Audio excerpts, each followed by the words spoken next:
তিলকার রাসূল ফাদ্দালনা বা'দাহুম আলা বা'দিন মিনহুম মান কাল্লামাল্লাহু ওয়া রাফা'a বা'দাহুম দারাজাত। আল্লাহ বলছে আমি ইতিপূর্বে দুনিয়ার জমিনে অনেকগুলো নবী রাসূল পাঠিয়েছি, অনেকগুলো নবী রাসূলকে আমি আল্লাহ পাঠিয়েছি।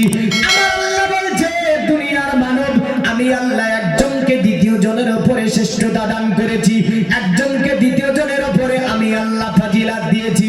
যেমন করে এমন নবী পাঠিয়েছে আমার আল্লাহ যাকে আমার আল্লাহ কালিম বলেছে, জোরে বলেন সুবহানাল্লাহ।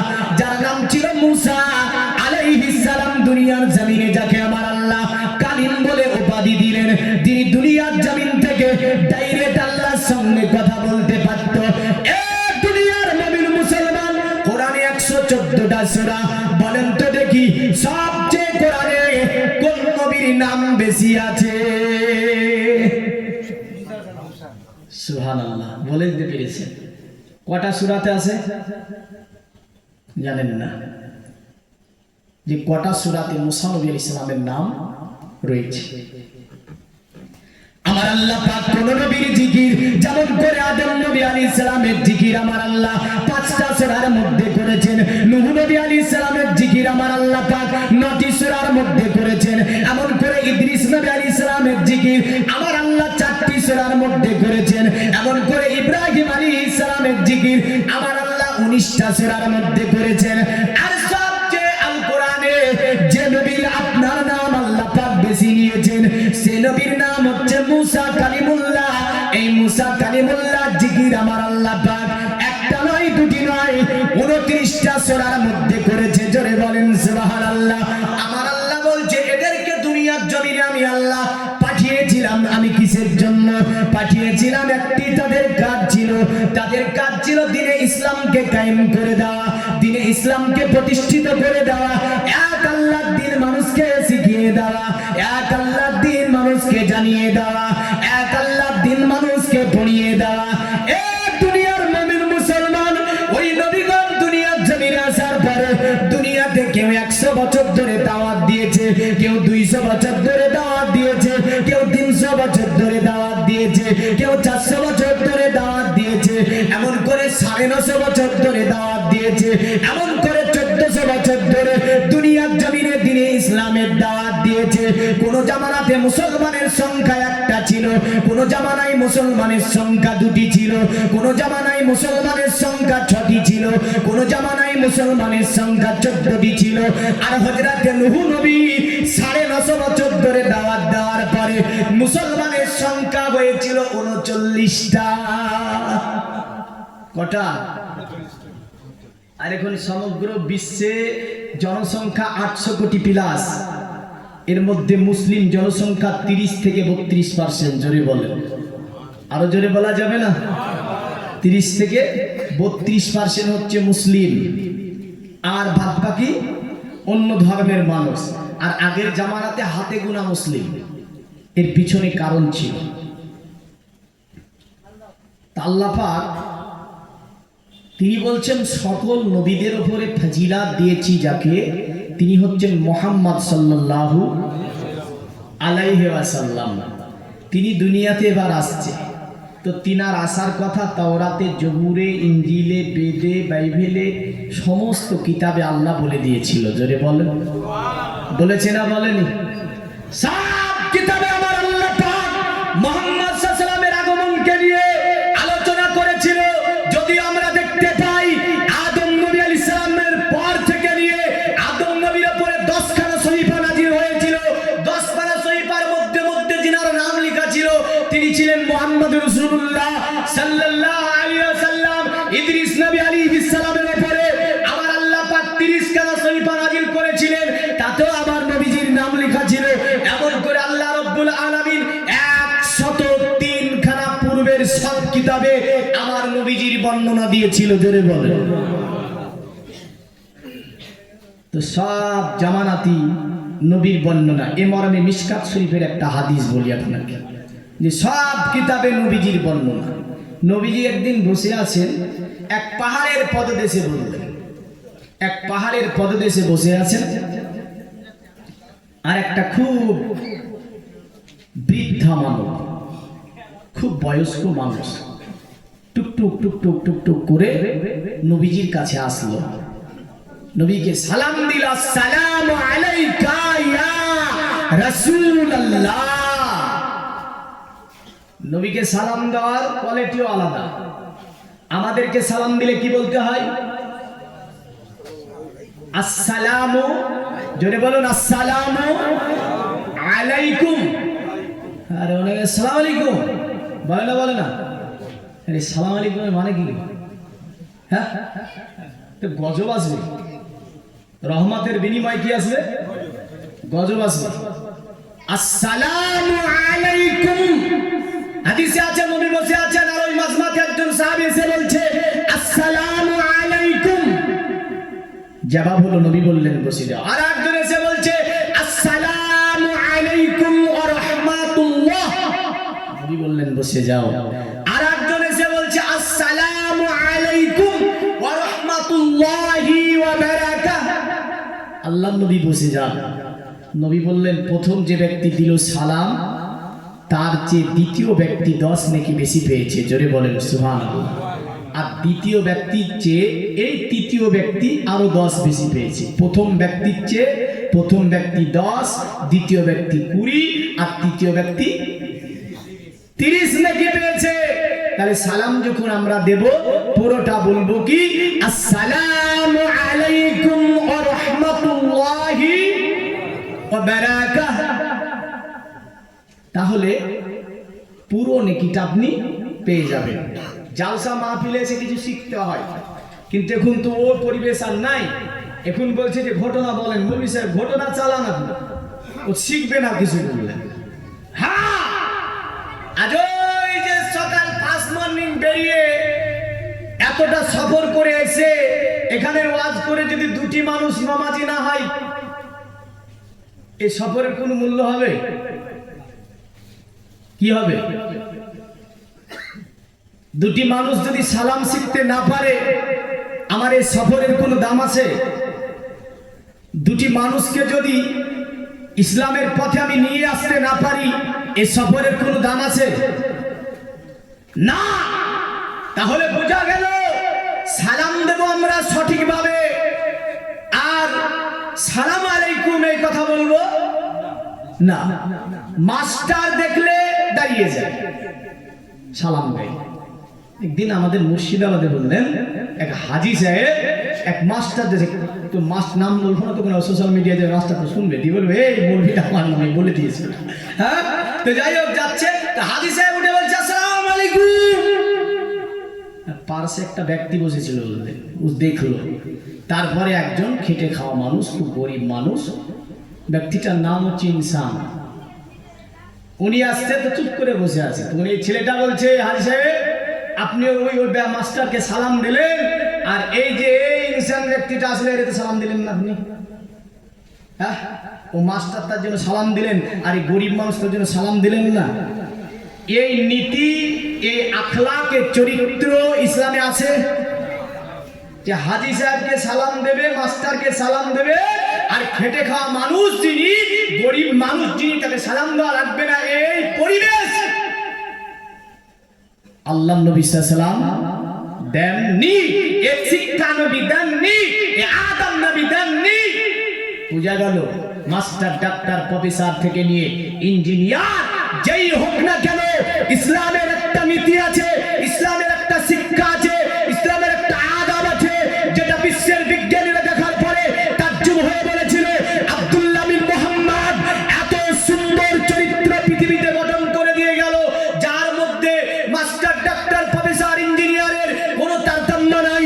কারণ যখন নামাজে দাঁড়িয়ে যাবে, আপনাদের গ্রামের প্রধানটা এসে যদি ওই কাতারে দাঁড়িয়ে বলে আমি প্রধান, আমি এই কাতারে দাঁড়াবো না, আমার জন্য একটা আলাদা জায়গা বিছে দাঁড়াবো, নামাজ হবে?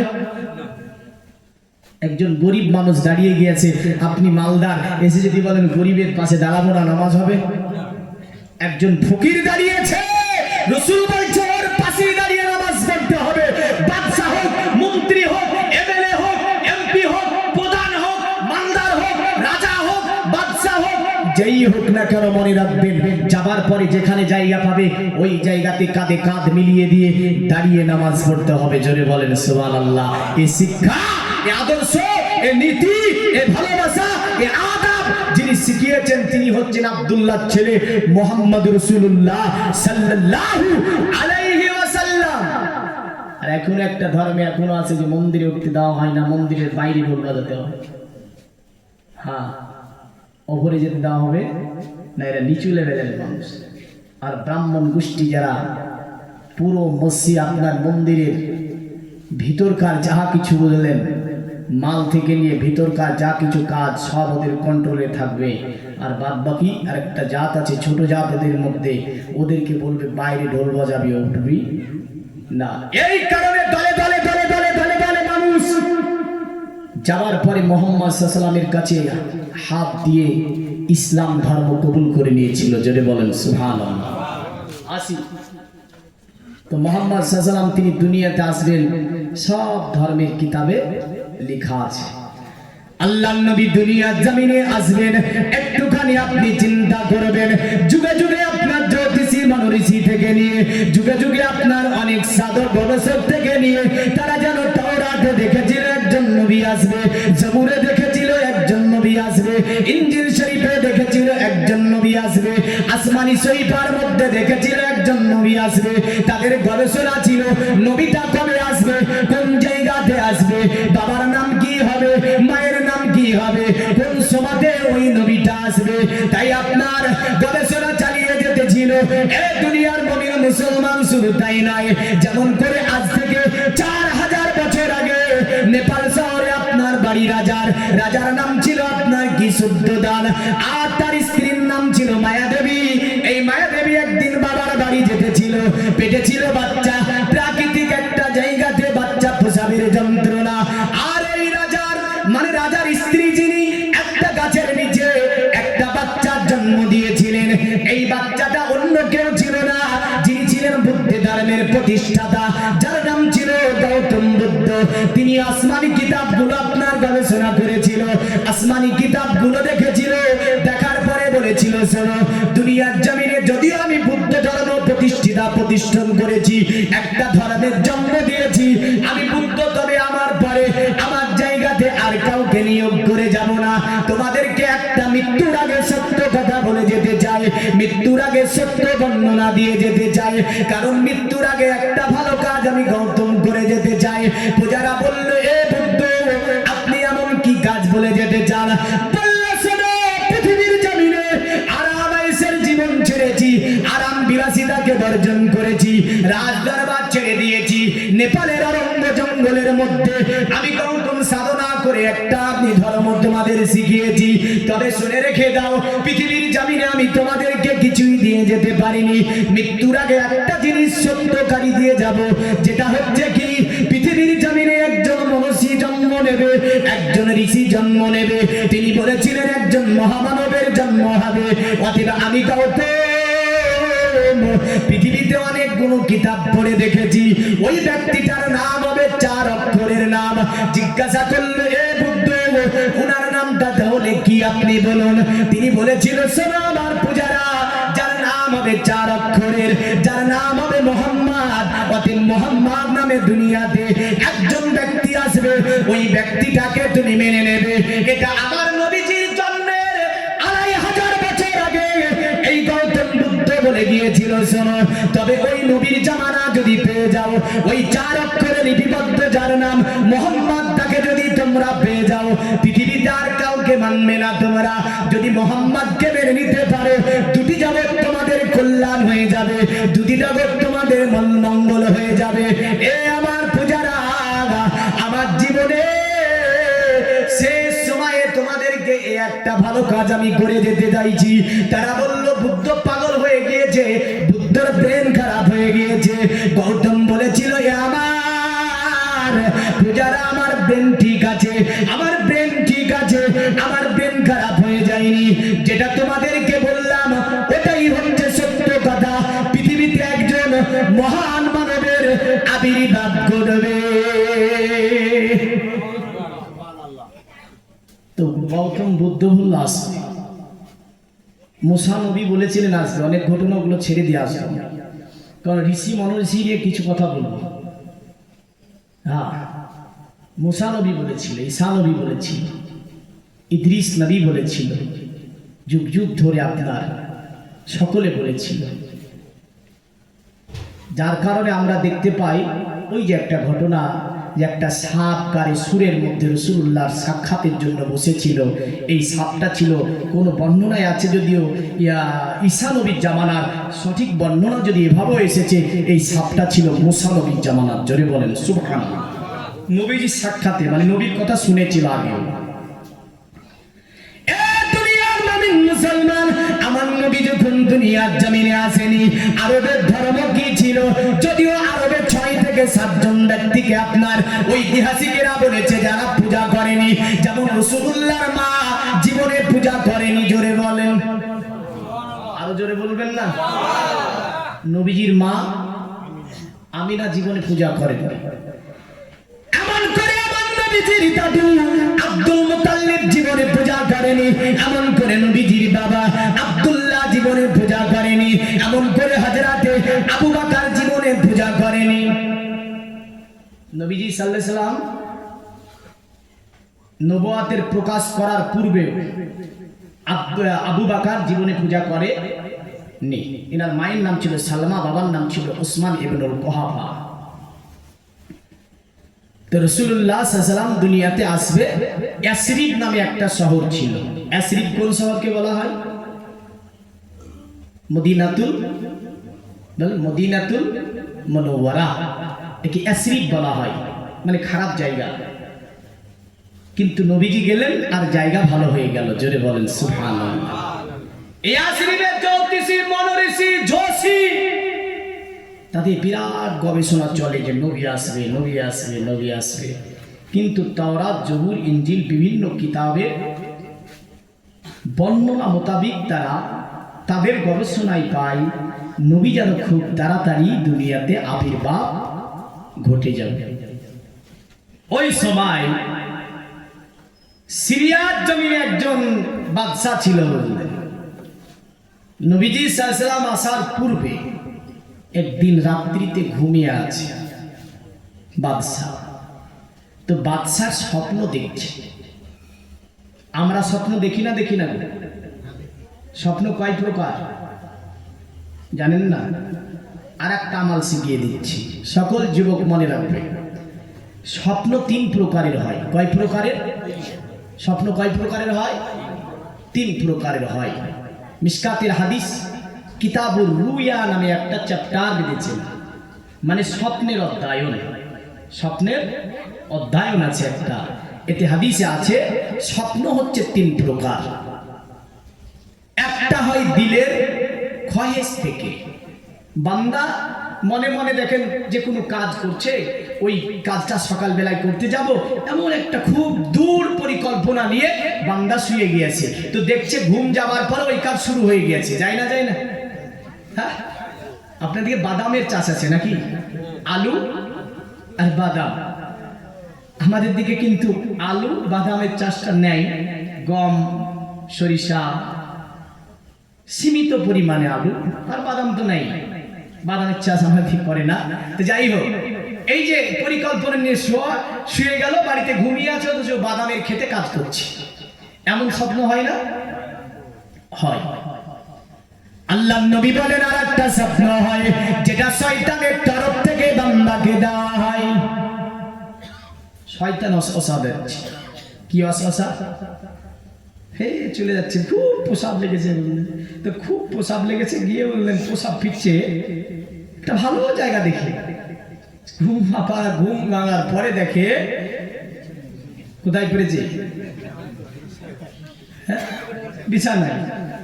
শয়তান আমাকে এমন বুঝলেন প্লা বলে ফেলেছে যে বুঝে ভালো একটা জায়গা, পেশাব কর। হ্যাঁ, তো শুরু করে দিল। তারপরে দেখছে, হ্যাঁ, এইরকম যদি শেখ সাথী থেকে একটা ছোট্ট হেদায়াত বলি, একজন ব্যক্তি প্রতিদিন বিছানায় প্রসাব করে ফেলে। তোর স্ত্রী বলছে কি ব্যাপার তোমার, তুমি রোজ প্রতিদিন বিছানায় প্রসাব করো? তো বলিস না, এই ঘুমানোর পরে দেখি ভালো জায়গা, তো ভালো জায়গা দেখে প্রসাব করি, উঠে দেখি বিছানায় প্রসাব। শয়তান তোমাকে করায়। তাহলে হ্যাঁ শয়তানি করে। তো স্ত্রী বলছে এই তুমি আজ কাজ করবা, একটু চালাক হয়ে শুয়ে থাকবে।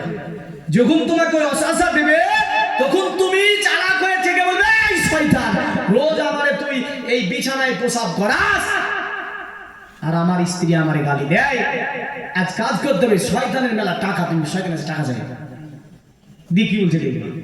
তো ওই দূর পরিকল্পনা নিয়ে শুয়েছে বলবে, আর ওই শয়তান এসে অশাসা দিয়েছে প্রসাব কর, হ্যাঁ না আর প্রসাব করবি না, প্রতিদিন তুই আমার বিছানায় প্রসাব করিস। আর বিছানায় প্রসাব করছি না তোর কথা শুনে, শুনেছি তোদের নাকি মেলা টাকা। তো শয়তান বলছে হ্যাঁ মেলা টাকা, বলে তাহলে আমার দে, অনেক তো টাকা, তো বিছানায় পেশাব করাস, কাজ আমার টাকা দে। শয়তান বলছে টাকা নিবি তো না, এক বস্তা টাকা মাথায় চাপিয়ে দিস, চাপিয়ে দিয়েছে। তো সেই দিন বলে ওই স্বপ্নে চলছে, কিন্তু স্বপ্নে চলছে তো এক বস্তা টাকা নিয়ে বলে ভারীতে পেশাবো হয়েছে, পায়খানা হয়েছে। স্ত্রী বলছে ছি ছি ছি, আজ পোশাবো হয়েছে, পায়খানাও করেছে, পুলিশ না তোর জন্য হয়েছে সব। বলে কেন? তুই যে বললি যে শয়তানের কাছে টাকা চাইতে, আমি ওইভাবেই শুয়েছিলাম একদম পরিকল্পনা নিয়ে। আর যখন আমাকে বলে প্রসাব করতে, আমি বলে না টাকা লাগবে, এক বস্তা টাকা আমার মাথায় চাপিয়ে দিয়েছিল ভারীতে, আমি নিতে পারিনি, প্রসাবও হয়েছে, পায়খানাও হয়েছে। এই একটা স্বপ্ন, শয়তানের ওয়াসওয়াসা মোতাবিক একটা স্বপ্ন হয়। আল্লাহ নবী বললেন শোনো আর একটা স্বপ্ন, যেটা আল্লাহ পাক তোমাদেরকে দুনিয়ার জমিনে ডাইরেক্ট আমার আল্লাহ জানিয়ে দেয়। জোরে বলেন সুবহানাল্লাহ। নবীজি বলেন ওহী তো বন্ধ হয়ে গিয়েছে, কিন্তু স্বপ্ন হচ্ছে ওহীর 46 ভাগের একটা ভাগ আল্লাহ পাক বান্দাকে জানিয়ে দেয়। আল্লাহ নবী 3টি সময়ের কথা বলেছেন, অতএব মনের পরিকল্পনা থেকে যে স্বপ্নটা বান্দা যে আপনার দেখে থাকে, ওটা সাধারণত প্রথম রাত্রিতে সংঘটিত হয়ে থাকে। আর আপনার শয়তানের তরফ থেকে বান্দা যে স্বপ্নটা দেখে থাকে, ওই স্বপ্নটা যেন প্রথম থেকে নিয়ে মধ্যরাত্রির মধ্যে সংঘটিত হয়। আল্লাহ নবী বললেন আমার উম্মাত, আর আল্লাহর তরফ থেকে তোমাদের কাছে যে স্বপ্নটা দেওয়া হয়, ওই স্বপ্নটা যেন সুবহে সাদিকে সংঘটিত হয়ে থাকে। জোরে বলেন সুবহানাল্লাহ। নবীজি তবে আমাল শিখালেন, আমার উম্মাত যদি তোমার কাছে স্বপ্নটা মনে হয় খুবই খারাপ স্বপ্ন, যদি তুমি সন্ধ্যা রাতের মধ্যে থেকে সন্ধ্যা রাত থেকে নিয়ে মধ্যরাতের মধ্যে এমন স্বপ্ন দেখলে যেটা খুবই তোমাকে খারাপ মনে হচ্ছে, যা থেকে তুমি ভয় পাচ্ছ, আল্লাহ নবী বললেন তুমি যেমন ভাবে শুয়েছিলে জাগৃত হওয়ার সঙ্গে সঙ্গে বাম দিকে 3টা থুকুরি দাও, দেওয়ার পরে বলো আউযু বিল্লাহি মিনাশ শাইতানির রাজিম বিসমিল্লাহির রহমানির রহিম বলে আল্লাহর কাছে তুমি পানাহ চাও। আল্লাহকে বলো আল্লাহ শয়তানের ওয়াসওয়াসা থেকে তুমি আমার হেফাজত করো। আল্লাহ নবী বললেন এই বিতাড়িত শয়তান তোমার কোনো ক্ষতি করতে পারবে না। জোরে বলেন সুবহানাল্লাহ। কিন্তু আমরা এই আমলগুলো জানা নাই আমাদের, তাই যুবকদেরকে বলবো বিভিন্ন ভাবে খারাপ স্বপ্ন দেখে থাকে। অনেক বাড়িতে আপনার মা বোনেরা খারাপ স্বপ্ন দেখে থাকে, তো ইমাম সাহেবের কাছে গিয়ে বলে একটা তাবিজ লিখে দাও। হ্যাঁ, কারণ আমরাও তো একটা জায়গায় বললেন কাজ করি, তো পিড়ায় এসে বলো মামার বৌমাটা বাড়িতে শুতে পারে না, বললেন হালা খারাপ স্বপ্ন দেখে মৌলভী সাহেব একটা তাবিজ লিখে দেন। হ্যাঁ, এই যে আমলটা বললাম, জাগৃত হওয়ার পরে পরে বাম দিকে 3টা থুকুরি দিয়ে আউজ বিল্লাহ বিসমিল্লাহ পড়ে আল্লাহর কাছে পানাহ চাইবে, ও খারাপ স্বপ্ন দেখা বন্ধ হয়ে যাবে। জোরে বলেন সুবহানাল্লাহ। খারাপ স্বপ্ন দেখা বন্ধ হয়ে যাবে। আর কি হবে? আর এটা হবে যে ওই বান্দার কোনো ক্ষতি শয়তান করতে পারবে না। তাহলে স্বপ্নের একটা আমল আমরা জেনে নিলাম। আল্লাহ পাক সকলকে মানা জানার তৌফিক দেয়। সকলে বলুন দুনিয়ার নবীর মুসলমান, আল্লাহর নবী দুনিয়ার জমিনে আসেনি, আপনার সিরিয়ার বাদশা যেন স্বপ্ন দেখছে। সিরিয়ার বাদশার স্বপ্নটা কেমন ছিল? স্বপ্নটা ছিল সিরিয়ার বাদশা যেন দেখছে, সিরিয়ার বাদশার আপনার সিরিয়া প্রবেশ করতে একটা নদী ছিল, নদীটার নাম ছিল দাজলা নদী। এই দাজলা নদী যেন পার করে সুন্দরতম ঘোড়ার পৃষ্ঠে চড়ে একজন ব্যক্তি যেন সিরিয়ার মধ্যে প্রবেশ করছে। বাচ্চা এই স্বপ্নটা দেখার পরে হঠাৎ করে বাচ্চার ঘুম ভেঙে গেল। বাচ্চা ভাবছে তাজ্জব ব্যাপার, জীবনে এমন স্বপ্ন আমি দেখতে পাইনি, আজকে যে স্বপ্ন আমি দেখলাম, অতএব আমি যেন দেখলাম দাজলা নদী পার করে একজন ব্যক্তি যেন সিরিয়ার মধ্যে প্রবেশ করছে।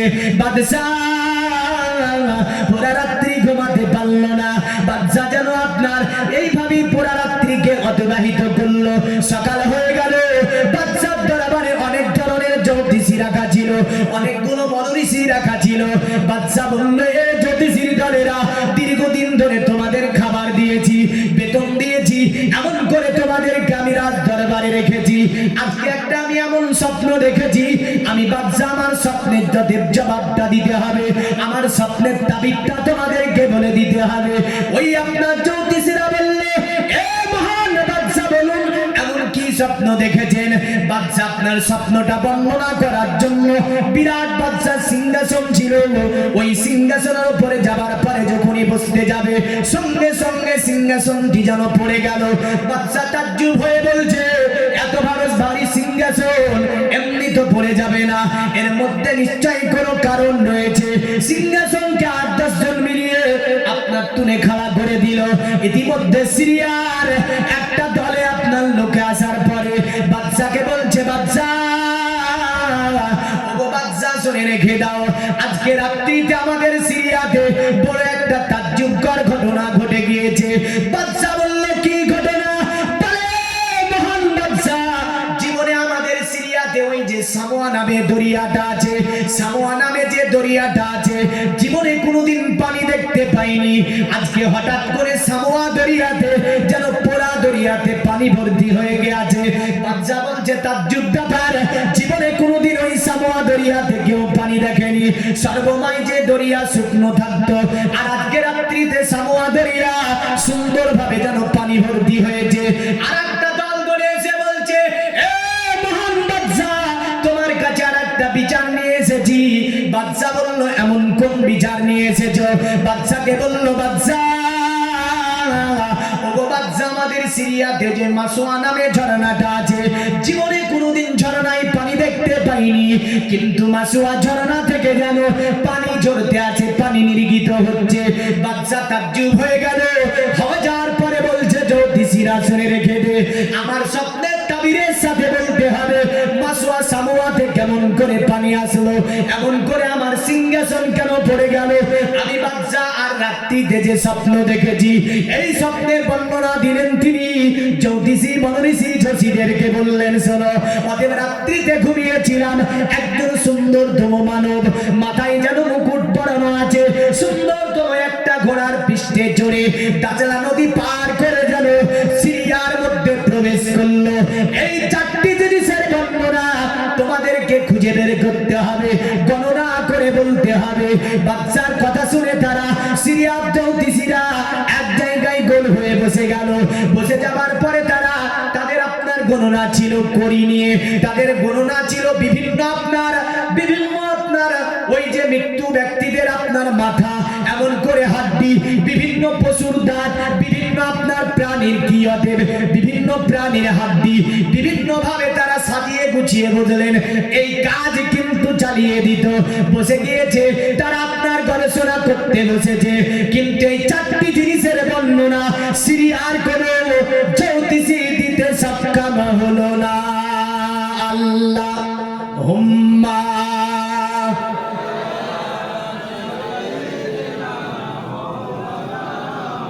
ওয়ালা আলে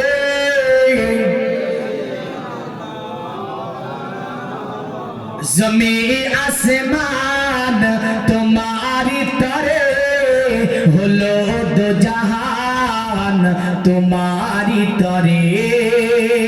জোরে বলুন, আরো জোরে বলতে হবে সুবহানাল্লাহ। জমিন আসমান তোমারি তরে হলো দো জাহান তোমারি তরে। দেখে মধ্যে জান তোমারি তরে মহান তোমারি তরে।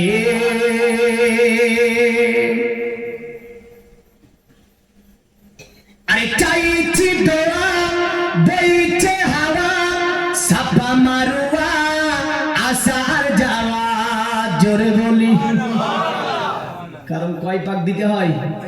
সাফা মারোয়ায় যেতে হবে, আসতে হবে। আরে চাইছি দোয়া বইছে হাওয়া সাফা মারোয়া আসা যাওয়া।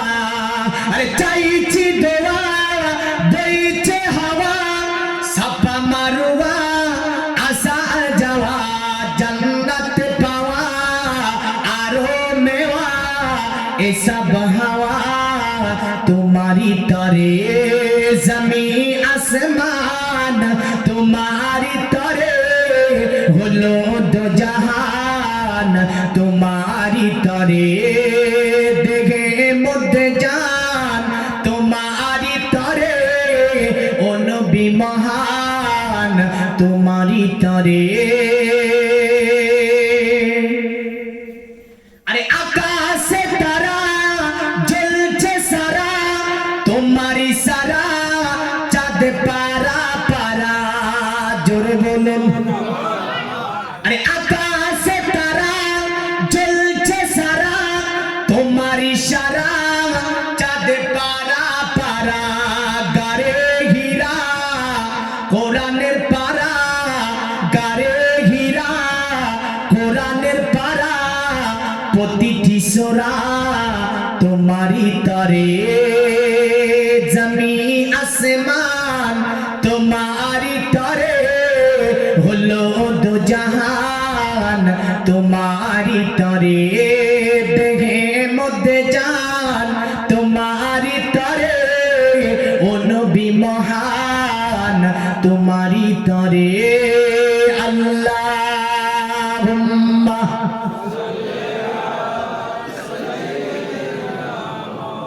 মাওলানা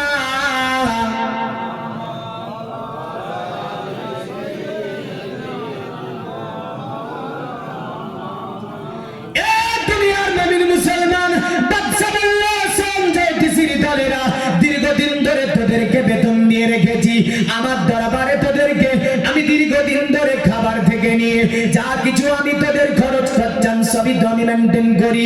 এ জ্যোতিষীরা যদি আজকে আমার স্বপ্নের তাবির বলতে না পারিস তাহলে কিন্তু বড় শাস্তি তোদেরকে প্রদান করব। তারা বারবার চেষ্টা করলো কিন্তু এই আপনার তাবির দিতে ব্যর্থ হলো। শেষ পর্যন্ত তারা বলল, এ বাদশাহ তোমাকে একটা কথা বলবো বাদশাহ শোনো। বাদশাহ বলল, সিরিয়ার বল কি কথা বলবি? বাদশাকে বলল, মহান বাদশাহ যদি এর সঠিক ফয়সালা আমরা দিতে পারবো না গো, তবে বাদশাহ শুনে রেখে দাও আমাদের সিরিয়াতে একজন জ্যোতিষী আছে যে জ্যোতিষীর নাম ছিল সাতহি জ্যোতিষী। বলল বাদশাহ ও বাদশাহ যে সাতহি জ্যোতিষী অনেকগুলো জিন তার তাবে থাকে, যে সাতহি জ্যোতিষী অনেক আসমানি কিতাবের পণ্ডিত, অনেক জ্যোতিষী মনীষীর কিতাবের পণ্ডিত। এ বাদশাহ যদি ওই সাতহি জ্যোতিষীর কাছে হয়তো তাকে যদি আনা হয় নিশ্চয়ই তোমার স্বপ্নের তাবিরই বলে দেবে। বাদশাহ বলল, তোরা পারবি না তো সাতহি আসবে। বলে চল, কিছু প্রশাসনের দল পাঠালো। বললে যা সাতহিকে উঠিয়ে আন আমার দরবারে, এই তাবিরটা নেব। তো যে সময় সাতহির কাছে যেতে ছিল সাতহি জ্যোতিষী মৃত্যু শয্যায় পড়ে আছে। বললে বিশাল বড় পণ্ডিত ছিল, বড় বড় জিন তাবে করে রাখত সাধনা দ্বারা। সেই দিন একজন বলছে, মৌলী সাহেব ইসলাম ধর্মের কোরআন আর অন্য ধর্মে জিন তাবে করে কি করে? এই জিন শয়তান যেগুলো আছে বললেন এই মানুষের চেয়ে সংখ্যা এরাই বেশি আছে বর্ণনার দিক থেকে। এরা সর্বময় চায় মানুষকে অন্য মানে এই ইসলাম ধর্ম থেকে হটিয়ে দিতে। আর ওরা এমন কান্না করতে পারে বললেন, এই কারণে আমরা একটা কথা বলি না, শয়তানের মতো খুব কাঁদতে পারে। হ্যাঁ, শয়তান কিন্তু খুব কাঁদতে পারে, এর চক্রান্ত হচ্ছে খুব মারাত্মক। তো যাই হোক, জিন আমরা বিশ্বাস করি যে দর্শন নিয়ে আমাদের কিছু ছেলেরা পড়াশোনা করে, এই দর্শনের স্টুডেন্টরা বেশির অংশ জিন বিশ্বাস করতে চায় না। কিন্তু কোরআনে একটা সূরার নামকরণ করা হয়েছে সূরাতুল জিন, জিনের নামে সূরাটির নামকরণ করা হচ্ছে। একাধিক সূরার মধ্যে জিনের বর্ণনা আমার আল্লাহ পাক টেনে এনেছেন। জিন বিশ্বাস না করলে ইসলাম থেকে খারিজ হয়ে যেতে হবে, কারণ কোরআনের একাধিক আয়াতকে অস্বীকার করা হবে। তাহলে জিন আমাদের বিশ্বাস করতে হবে। আচ্ছা, তো যখন গিয়েছে তো সাথী জ্যোতিষী পড়ে আছে, কিসে বললাম, মৃত্যু সজ্জায় পড়ে আছে। বাদশার প্রশাসন গিয়ে পৌঁছেছে, সাথী চোখ তুলে তাকিয়ে মুচকি হেসে বলছে বাদশার প্রশাসনেরা, এ বাদশার প্রেরিত প্রজারা, আমি সাথী জানি যে তোমাদেরকে বাদশা এখানে পাঠিয়েছে। সঙ্গে সঙ্গে বলছে, এ মহান জ্যোতিষী, বাদশা কিসের জন্য পাঠিয়েছে তাহলে বলো। বলে, আমি জানি বাদশা কিসের জন্য পাঠিয়েছে। সাথী বলল, আজকে তোমাদের সিরিয়াতে সামোয়া নামক দুনিয়াতে পানি ভর্তি হয়েছে, আজকে তোমাদের ওই মাসোয়া নামে ঝরনাতে পানি এসেছে। অতএব বাদশার প্রেরিত প্রজারা, তোমাদের বাদশা আজকে রাত্রিতে একটা স্বপ্ন দেখেছে। এই শোনো, তোমাদের বাদশা যে স্বপ্নটা দেখেছে, স্বপ্নটা দাজলা নদী পার করে ঘোড়ার বৃষ্টি চুরি কেউ যেন প্রবেশ করছে সিরিয়ার মধ্যে, আর বাদশার সিংহাসন পড়ে গিয়েছে। এই চারটি বিষয় বাদশা চেয়েছে না। তারা তাজ্জুব হয়ে গেল, এ মহান জ্যোতিষী, আপনি কি করে জানলেন? বলে, আমি কি করে জানলাম? সিরিয়ার বাদশার কাছে আমি যেতে পারবো না, সিরিয়ার বাদশাকে আমার কাছে আসতে বলো, আমি সাথে আমি সুন্দরভাবে তাকে চারটি তাবির বুঝিয়ে দেব। জোরে বলেন সুবহানাল্লাহ। সিরিয়ার বাদশার কাছে প্রশাসনের আপনার তার প্রেরিত প্রজারা যাবার পরে বলল, এ মহান বাদশা, অতএব ওই সাথী জ্যোতিষীর কাছে আপনাকে ডাক করেছে, সাথী আপনার কাছে আসবে না, সাথী মৃত্যু সজ্জায় পড়ে আছে। তবে সাথী জ্যোতিষী চারটি বিষয় আমরা না বলতেই বলে দিয়েছে। এ বাদশা, আপনাকে ডাক করেছে, সুন্দর তাবির শোনাবে। বাদশা চলে গেল সাথীর কাছে। সাথী মুচকি হেসে বললে, বাদশা, তোমার স্বপ্নের তাবির প্রথম নাম্বার, অতএব চারটি তাবিরই হচ্ছে একই রকমের। বাদশা বলল, কেমন করে? বলে, আজকে রাত্রিতে যে তুমি স্বপ্ন দেখেছো, দাজলা নদী পার করে এই সিরিয়ার মধ্যে সুন্দর তুমি একটা ঘোড়ার পৃষ্ঠে চড়ে একজন ব্যক্তি প্রবেশ করছে। আজকে রাত্রিতে এমন একটা জায়গাতে দুনিয়ার জমিনে আখিরি নবী মুহাম্মদ সাল্লাল্লাহু আলাইহি ওয়াসাল্লামের আগমন ঘটেছে। আমি তাওরাতে দেখেছি, জাবুরে দেখেছি, ইনজিলে দেখেছি, আসমানি সহিফাতে দেখেছি। যেই দিন ওই নবী দুনিয়াতে আসবে, সিরিয়ার বাদশা এই স্বপ্নটা দেখবে। এমন করে সিরিয়া ওই যে মাসওয়া নামে ঝরনাটি, ঝরনাতে আল্লাহ পাক বলেছে, সেই দিন আমি পানি জারি করব, যেই দিন আমার নবীকে দুনিয়াতে পাঠাবো। সামিয়া দরিয়া আল্লাহ তৈরি করেছে, আল্লাহ তাওরাত জবুরে বলে দিয়েছে, সামোয়া দরিয়াতে সেই দিন পানি ভর্তি করব, যেই দিন আখেরি নবীকে আমি দুনিয়াতে পাঠাবো। আর যেই দিন নবী দুনিয়াতে যাবে, বাদশা সিরিয়ার বাদশা সিংহাসন অটোমেটিক বাদশার সম্মুখে যেন উপুর হয়ে পড়ে যাবে। বাদশা বললে, এ জ্যোতিষী, এ সাথী, এ তো দাবির তুমি বললে, কিন্তু এর মানে কি হতে পারে? বাদশাকে বলল, এ বাদশা, বুঝতে পারো না? এই মানে এটাই বোঝাচ্ছে যে তোমার রাজত্ব আর বেশি দিন থাকবে না।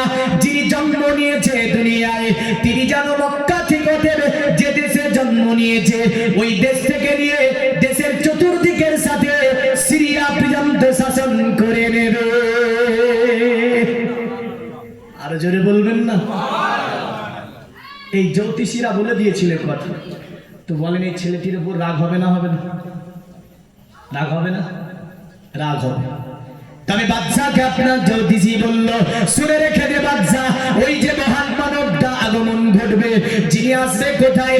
বাদশা বললে, জ্যোতিষী তুমি বলো, তুমি ওই ব্যক্তিটা আসবে কোথায়?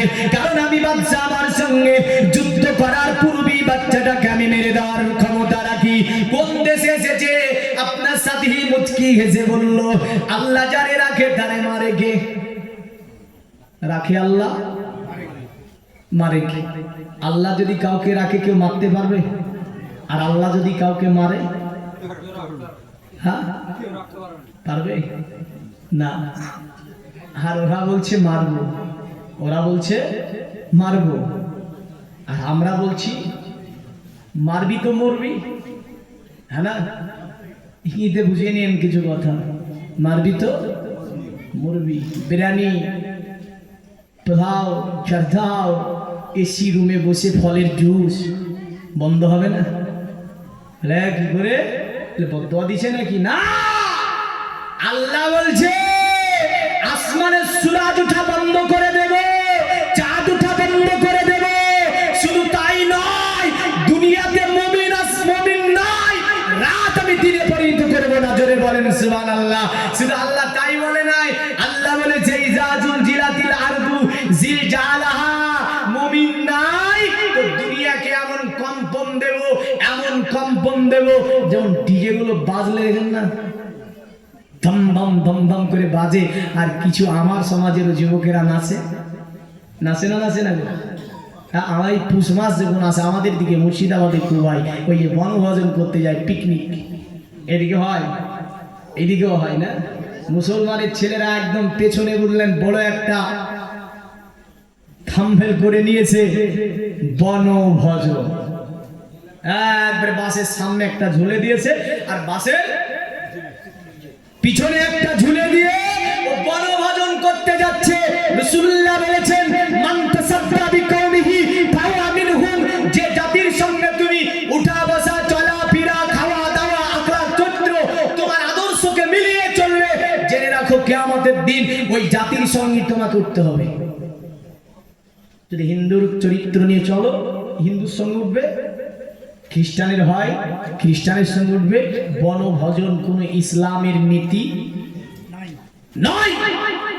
বড় বড় কেক এনে মুসলমানরা কাটে, কাটে না কাটে না গো? হ্যাপি বার্থডে করে না?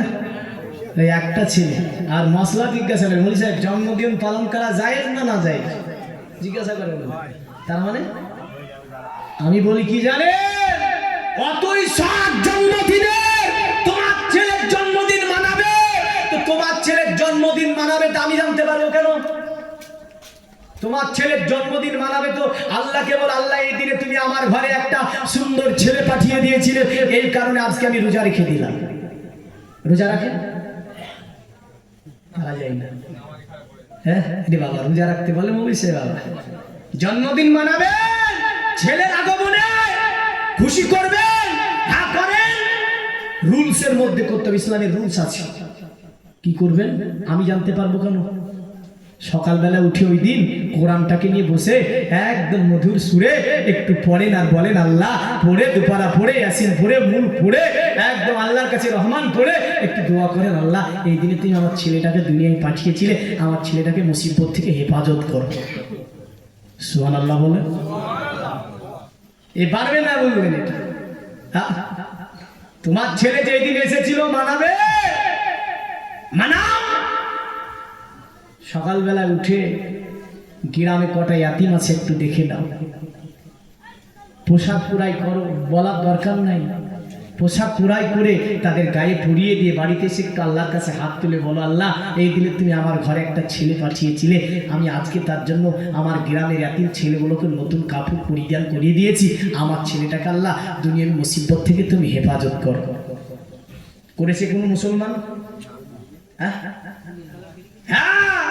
এত বড় বড় বড় বড় আপনার ওই যে খ্রিস্টানদের কেক এনে সম্মুখে রেখে একদম ডিজে বাজিয়ে বলছে জন্মদিন করা যায় না? হ্যাঁ, এমনি তো হারাম হয়ে যাবে। যা কাজ করছে ও আবার মশলা লাগে নাকি? এমনি তো হারাম, ডাইরেক্টই হারাম হয়ে যাবে। একটা পাগলকে জিজ্ঞাসা করলে বলবে এই নীতি ইসলাম কখনো মেনে নিতে পারে না। ইসলামের নিয়মে আসতে হবে আপনাকে, ইসলামের রুলসে আসতে হবে আপনাকে। অন্য ধর্মের কোনো কিছু ইসলাম গ্রহণ করবে না, খবরদার। আসি এবার ইসলামের যে নিয়ম নীতি এর মধ্যে আমাদেরকে থাকতে হবে। যেটা বলতেছিলাম যে দুনিয়ার জমিনে রাসূলুল্লাহ সাল্লাল্লাহু আলাইহি ওয়াসাল্লাম তিনি যে আসলেন, এই কথাটা আল্লাহ পাক প্রতিটি কিতাবে বলে দিয়েছিল। জোরে বলেন। সাথী জ্যোতিষী বলেছিল বাদশা শুনে রেখে দাও ওই নবীটা, অতএব ওই ব্যক্তিটা কোথায় তোমাকে যদিও ক্লিয়ার করে বলতে পারবো না, তবে এতটা বলে দিতে পারবো, এতটা তোমাকে জানিয়ে দিতে পারবো। সাথী বলল আসমু মাসু গমারুই হে, সাথী বলেছিল তুসলিল্লাম তারে মিউচ্চাচার জিন সম্ভাবিত মাহমাদি দিকাত সিংকো সাকা সম্ভাবিত নিপ্রসিত মহা দিবং ইস্তান নিবাসী নমো গঙ্গা জনস্য সংস্নপ্পো পঞ্চগব্য সম্ভবিতে নমস্তে বিরিজানাত মুসুস্তম ইস্তান নিবাসীনে তিপ্পার সুরনা সাহেব মায়া প্রবাদিনে। যে পদ্ধতি সনাতন ধর্মের কিতাবটির নাম হচ্ছে ভবিষ্য পুরাণ। এই ভবিষ্য পুরাণের মধ্যে লিপিবদ্ধ হয়েছে আপনার এই জ্যোতিষী, আপনার মনোঋষি, বড় বড় জ্যোতিষীদের কিতাবের কথাগুলি তাদের কিতাবের মধ্যে আপনার পাওয়া যায়। বলেছিল শোনো, ওই নবী কোথায় আসবে? ওই নবী আসবে একটা মরুর প্রান্তরে, যার মরুর প্রান্তরে আরব কান্ট্রিকে পুরাই মরুর প্রান্তর আপনার বলা হয়। যদিও আজ থেকে আপনার 4000 বছর আগের ইতিহাস আমরা দেখি, আজ থেকে 4000 বছর আগেকার ঘটনা দেখি, আরবে কোনো শহর ছিল না। না শহর ছিল? ওই ইব্রাহিম আলাইহিস সালাম হাজেরা আর ইসমাইলকে কি দিল? এক বিরাট অরণ্য জঙ্গলে বনবাস দিল, ওটাই ছিল আরব। ওই শহরের মধ্যে, ওই জঙ্গলের মধ্যেই ছিল আবে জমজমের, আর ওই জঙ্গলের মধ্যে তৈরি করল আবে জমজমের কূপ, আর ওই জঙ্গলের 20 ফুট নিচে ছিল কাবার ভিত। জোরে বলেন। যেটা নূহ নবী আলাইহিস সালামের সময় যে আপনার বিরাট প্লাবন হয়েছিল, এই প্লাবনে এই কাবার উপরে একটা মসজিদ ছিল, যে মসজিদটার নাম ছিল বাইতুল মামুর, মুকাদ্দাস না, বাইতুল মামুর। বাইতুল মুকাদ্দাস তো প্যালেস্টাইনে, যার বর্ণনা আল্লাহ পাক সূরাতুল নামাল সূরা বানী ইসরাঈলে বলেছেন। এই বাইতুল মুকাদ্দাস একটা বরকতপূর্ণ মসজিদ। যদি এই বাইতুল মুকাদ্দাসের হাওয়ালে বাইতুল মুকাদ্দাসে গাজার উপরে যে অত্যাচার নেমে এসেছে, আল্লাহ পাক হেফাজত করে। এই মর্মে রাসূল সাল্লাল্লাহু আলাইহি ওয়াসাল্লামের ভবিষ্যৎবাণী রয়েছে। একটা কথা মনে রাখবেন, গাজাবাসীর জন্য বলে যাচ্ছি, হুসাইনের সঙ্গে যুদ্ধ হয়েছিল ইয়াজিদের। কার যুদ্ধ হয়েছিল? ইয়াজিদের সঙ্গে যুদ্ধ হলো হুসাইনের। যদিও ইতিহাস বলছে জয়লাভ করলো কে? ইয়াজিদ 72 থেকে 73 জন আহলে বায়াতের ব্যক্তিকে শহীদ করেছিল ইবনে জিয়াদের মানুষেরা। কিন্তু মনে রাখবেন, এক কারবালা ছিল ইসলামের জয়, কারণ ইয়াজিদকে চিরতরে, ইবনে জিয়াদকে চিরতরে আমার আল্লাহ মিছিয়ে দিয়েছে। আর হুসাইনকে দিনের পর দিন মানুষের জবানে জবানে, মানুষের কাছে কাছে পৌঁছে দিয়েছে। যেনাকে তিনি হচ্ছেন রাসূলের নাওসা, ইমাম আলী মাকা, ইমামে হুসাইন। জোরে বলেন সুবহানাল্লাহ। সেম গাজার জন্যই ঘটনাটা মিলাতে গেলে একই রকম পাবেন। রাসূলুল্লাহ বলছেন তাদের এত ক্ষতি হবে যদি অন্য দেশ তাদেরকে সাহায্য না করে, আমার উম্মতের প্রচুর ক্ষতি হবে। কিন্তু জেনে রাখবে, দেখা যাবে আমার উম্মতি একদিন জয়লাভ করেছে। জোরে বলেন হ্যাঁ। এবার আপনি বলবেন সব তো মিটিয়ে দিল, এমন মিসাইল, এমন সেখানে গ্যাস দিয়ে আক্রমণ হলো। কিন্তু আমরা দেখতে পাচ্ছি এটা, যেমন কারবালার জমিনে হুসাইনের প্রতি ব্যাপক অত্যাচার এসেছিল, কিন্তু দেখেন দিনের পর দিন এই হুসাইন কারবালা থেকে ইসলামকে জিন্দা করেছে। জোরে বলেন সুবহানাল্লাহ। ইসলামকে জিন্দা করেছে। হ্যাঁ, তবে গাজাবাসীর জন্য দোয়া, আল্লাহ পাক তাদের উপরে তিনার খাস রহমত, খাস সাহায্য, গায়েবী সাহায্য যেমন নমরুদের উপরে এনেছিল আল্লাহ পাক। ওই যে কার দল? মশার দলকে। কিসের দল? মশার দলকে ফিরাউনের উপরে এনেছিল। এই যে পানি একদম বুঝলেন, একদম ডুবিয়ে মেরে দিয়েছিল। এমন করে আজ সম্প্রদায়ের জন্য এনেছিল এমন হাওয়া, তাদেরকে হাওয়া গলিয়ে ছেড়ে দিয়েছিল।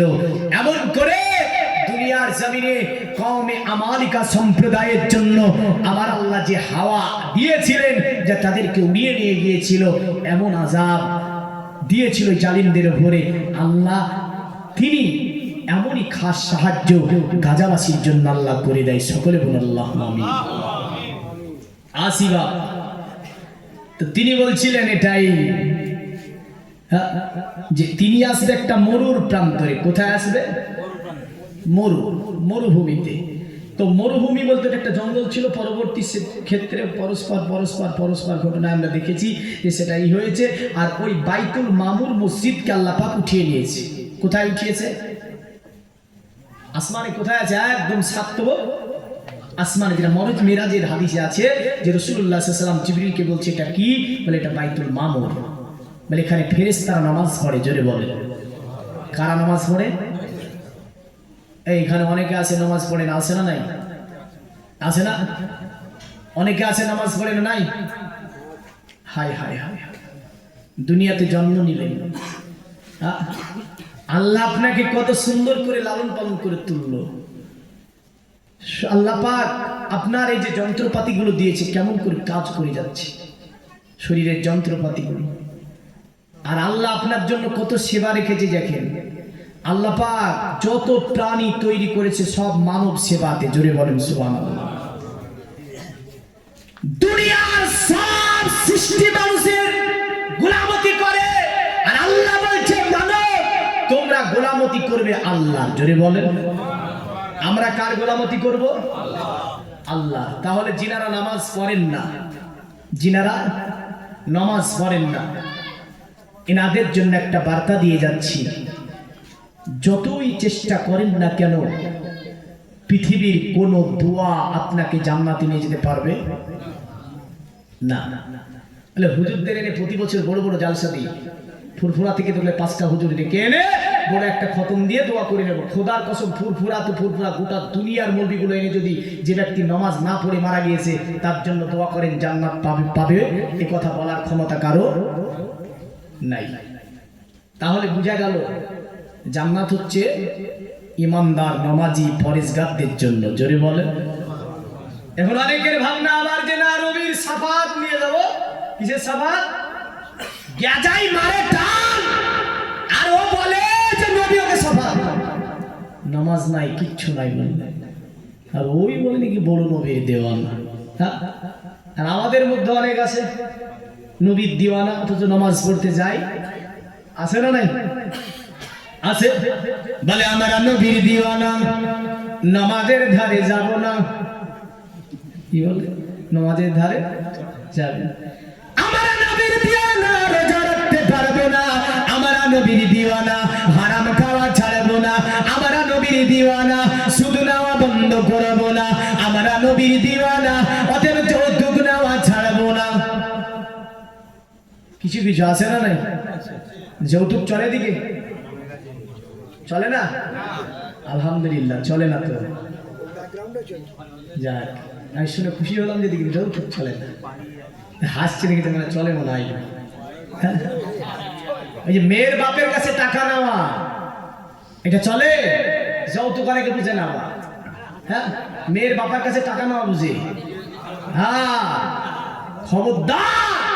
ছেলে লালন পালন করেছেন আপনি কত টাকা খরচ করে, আপনার লাখো টাকার উপরে, কোটি টাকার উপরে বড় একটা বিল্ডিং বাড়ি করে দিয়েছেন, কেন অনেক টাকা নিয়ে ঘরটা সাজাবেন? একটু পারবেন না আপনি? কেন আপনার ছেলেটাকে অন্যের গাড়িতে চলতে দেবেন? ছেলে তো লালন পালন করেছেন আপনি, কত লাখ লাখ টাকা খরচ করেছেন, আর 1 লাখ টাকা 2 লাখ টাকা একটা গাড়ি কিনে দিতে পারবেন না? যেখানে লাখ লাখ টাকা খরচ করে একটা ছেলে লালন পালন করেছেন। খবরদার না, কখনোই না, যৌতুক নেবেন না। আল্লাহ হেফাজত করে হারাম থেকে আমার সমাজকে। সকলে বলুন আল্লাহুম্মা আমিন। নবীর দিওয়ানা কারা? যারা বলে আমরা নবীর দিওয়ানা, নামাজ পড়া ছাড়বো না। জোরে বলেন। যারা নামাজ পড়েন না একটু ইনশাআল্লাহ বলেন তো নামাজ পড়বো। দুটি ছেলে হাত তুলে বলেন তো যারা নামাজ পড়েন না নামাজ পড়বো। এই দুটি ছেলে হাত তুলে বলেন তো যাকে একটা দুটি পেয়েছি, পেয়ে গেছি। আরগুলা সব নামাজ পড়ে নাকি? খোদার কসম বলছি, এই কথাটা ধরে রাখবেন, লিখে রাখবেন, কিয়ামত আপনাকে জিজ্ঞাসা করা হবে যে তোকে তো বলেছিল নামাজ পড়ার জন্য একটা হাত দেখাতে, দেখিয়েছিলি বান্দা? মেরুদণ্ডের হাড্ডিটাকে একবার বলে তক্তা বানিয়ে দেবে আল্লাহ। এই করে বললেন তবু নিচের দিকে যাবে না। তাহলে বুঝা গেল কারা নবীর দিওয়ানা? যারা বলে আমরা নবীর দিওয়ানা, নামাজ পড়া ছাড়বো না। আমরা নবীর দিওয়ানা, রোজার মাস আসলে রোজা রাখা বন্ধ করবো না। আমরা নবীর দিওয়ানা, সুদের ধারে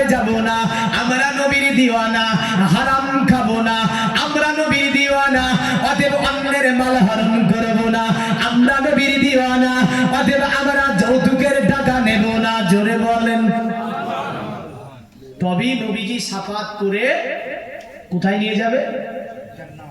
জান্নাতে নিয়ে যাবে। আরে ভাবছে যে না কিছু না করে নবীজি ওকে নাকি শাফাত করে নিয়ে চলে যাবে। নবী শাফাত করবে? এই করবে? আরে পাপ করে আজ যে নেই কোনো অনুশোচনা, পাপ করা গুনাহ যেটা হয় না মনে, হায়াতের আয়তন কমে যাই রোজ, আধার কবরে কেউ নেবে না তো খোঁজ। আরে ইমানের সাথে যদি মৃত্যু না হয়, পাবে না রাসূলে কবু শাফাআত। পাওয়া যাবে? অনেকে ভাবে নবী শাফাত করে জান্নাতে নিয়ে চলে যাবে। আর ইমানের সাথে যদি মৃত্যু না হয় তোর শাফাত তো শাফাত, নবীর দেখাই পাবে না। হ্যাঁ, আরে ইমানের সাথে যদি মৃত্যু না হয়, পাবে না রাসূলে কবু শাফাআত। কি করে ভাবছো তুমি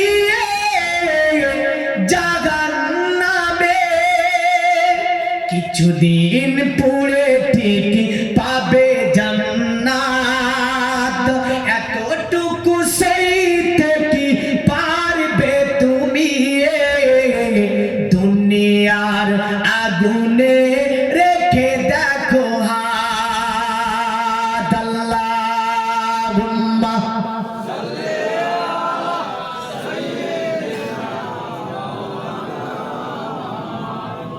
ওয়া আলা আলিহি।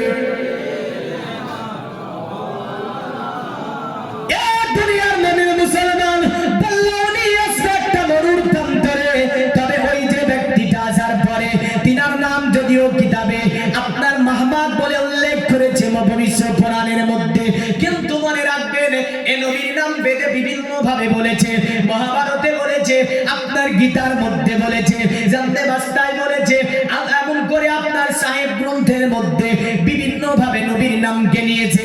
তবে ভবিষ্যৎ পুরাণে শব্দটাকে মাহমাদ বলে উল্লেখ করেছে, মানে মাহমাদ নামে দুনিয়াতে তিনি আসবে একটা আপনার মরুণ প্রান্তরে। তবে ওই ব্যক্তিটা তো সুন্দর ভাবে তার চরিত্র দেখে মানুষ যেন দলে দলে দলে দলে আসার পরে তিনার হাতে হাত দিয়ে ওই ধর্মকে গ্রহণ করে নেবে, ওই ধর্মটাকে মেনে নেবে। আপনার তাকে বলেছিল বাচ্চা এ জ্যোতিষী বলো ওই ব্যক্তিটা কোন দিনে আসবে, কোথায় আসবে, কবে আসবে? আপনার সাথী বলেছিল শোনো আমি জানি কোন দিনে কবে আসবে, তবে তোমাকে তো বলি দিলাম আজকে রাত্রিতে ওই ব্যক্তি দুনিয়ার জমিনে আবির্ভাব ঘটেছে। জোরে বলেন সুবহানাল্লাহ। এ দুনিয়ার মুমিন মুসলমান, ইতিমধ্যে বাদশার কাছে জানো আপনার খবর এসেছিল যে খবরটা ছিল সিরিয়াতে বড় একটা গির্জা ছিল, ওই গির্জাতে দীর্ঘ 1000 বছর ধরে অগ্নি পূজা করা হতো। ওই অগ্নি পূজা যেন বন্ধ হয়ে গিয়েছিল, অগ্নি পূজা যেন কোনো পুরোহিত দিতে পারেনি, কারণ আমার আল্লাহ বলেছিল যেই দিন আমি নবীকে দুনিয়াতে পাঠাবো পৃথিবীর জমিনে সেই রাত্রিতে কোনো পূজা হবে না, কোনো পূজা হবে না, কারণ যেই দিন আমি মুহাম্মদকে দুনিয়াতে পাঠাবো। যার কারণে কোন কবিও ছন্দের মধ্যে একটা এইভাবে বলে দিয়েছেন, সাতের দানি নিয়ে এলো মক্কায়, বাতিল বিদায় হলো তিনারি ছোঁয়ায়, বেদিনেরা কয় পূজা নেহি হয়, বেদিনেরা কয় পূজা নেহি হয়, মক্কাতে আলামিনোরায় ও নবী, নবীজি আমার, ও নবী, নবীজি আমার, ও নবী, নবীজি আমার। জোরে বলুন, আর একটু জোরে বলতে হবে।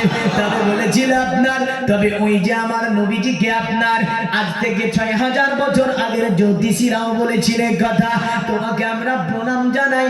অতএব নমস্তে বিরিজানা মোর স্থল নিবাসিনে, ওগো মোর স্থলে আগমনকারী ব্যক্তি, তোমাকে আমরা সাধুবাদ জানাই, সাধুবাদ জানাই।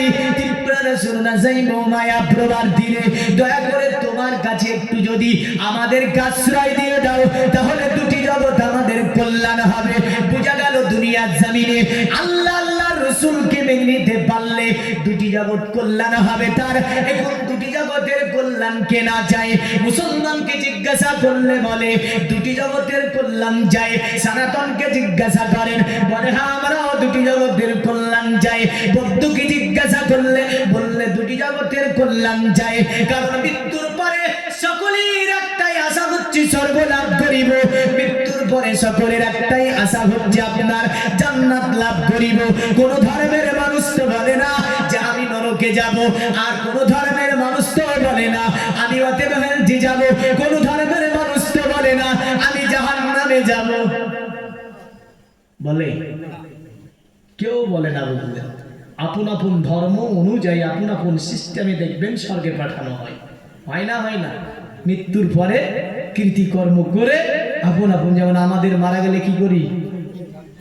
হ্যাঁ, গোসল দিই, জানাজা পড়াই, দোয়া করি, দাফন করি, প্রতিদিন একবার করে কবরে যাই, আবার দোয়া করি।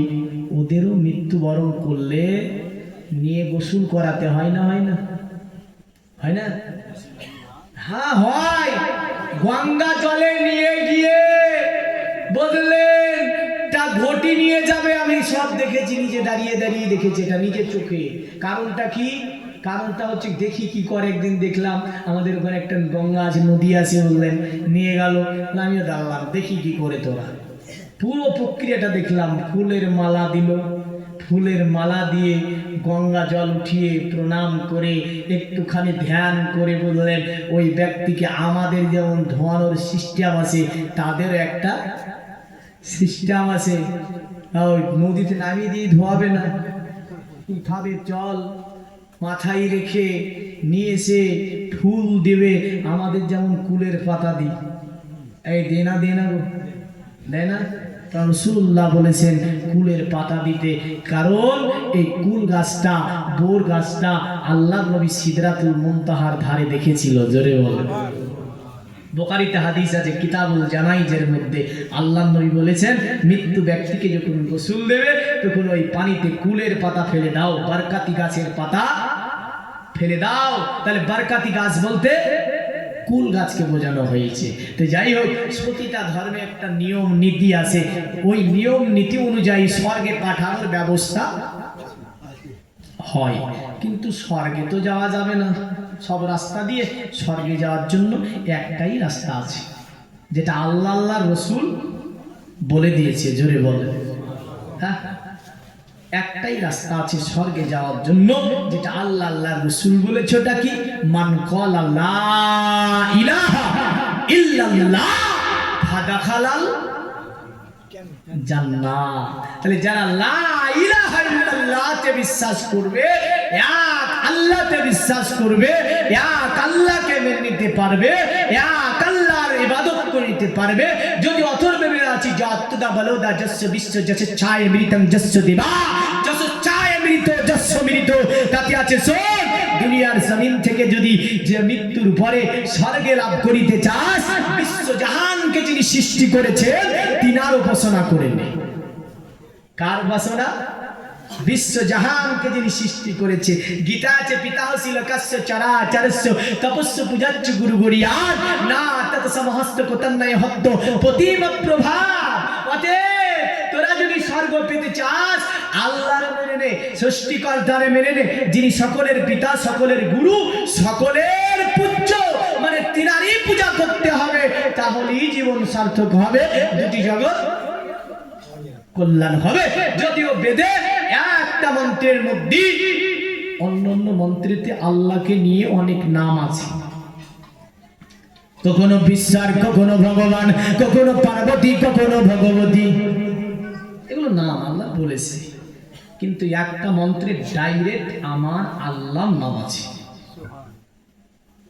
পুরা বেদে একটা মন্ত্রই আছে, যেটা অথর্ব বেদের মধ্যে সুন্দর করে মন্ত্রটা লেখা আছে।